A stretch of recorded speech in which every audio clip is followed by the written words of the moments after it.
Ya, terima kasih Anda masih bersama kami di Seputar Aceh. Pemirsa, keluarga besar alumni Sekolah Menengah Atas Muhammadiyah Leting 1985 Banda Aceh menggelar kegiatan peringatan Maulid Nabi Muhammad SAW di salah satu rumah makan di kawasan Kecamatan Inginjaya, Kabupaten Aceh Besar.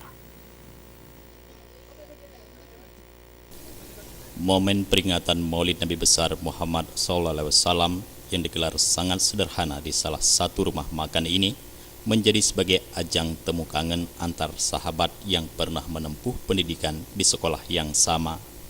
Selain makan kenduri bersama dengan hidangan masakan khas Aceh Besar ini, para alumni juga saling bertukar informasi terkait keberadaan para alumni SMA Muhammadiyah Leting 85 yang saat ini sudah menyebar dengan beragam profesi di berbagai provinsi di Indonesia.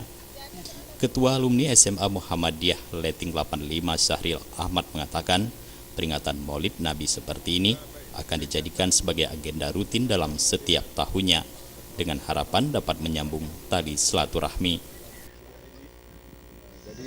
Sebenarnya peringatan Maulid ini langkah awal kami juga untuk menatap masa depan yang lebih cerah sesama teman-teman alumni, baik yang sudah berhasil maupun yang belum berhasil atau nasibnya belum baik. Tapi kami lewat kegiatan seperti ini kami selalu membangun kebersamaan di antara sesama. Di ke depan ada momentum yang ke depan ya lebih bagus. Hanya itu harapan saya, perwakilan dari kawan-kawan semua. Ya, sip, mantap. Selain peringatan Maulid Nabi alumni Muhammadiyah Leting 85 juga rutin menggelar pertemuan, baik itu berupa reuni, kunjungan sosial, dan berbagai kegiatan lainnya. Jufrizal dan Faisal, Aceh TV.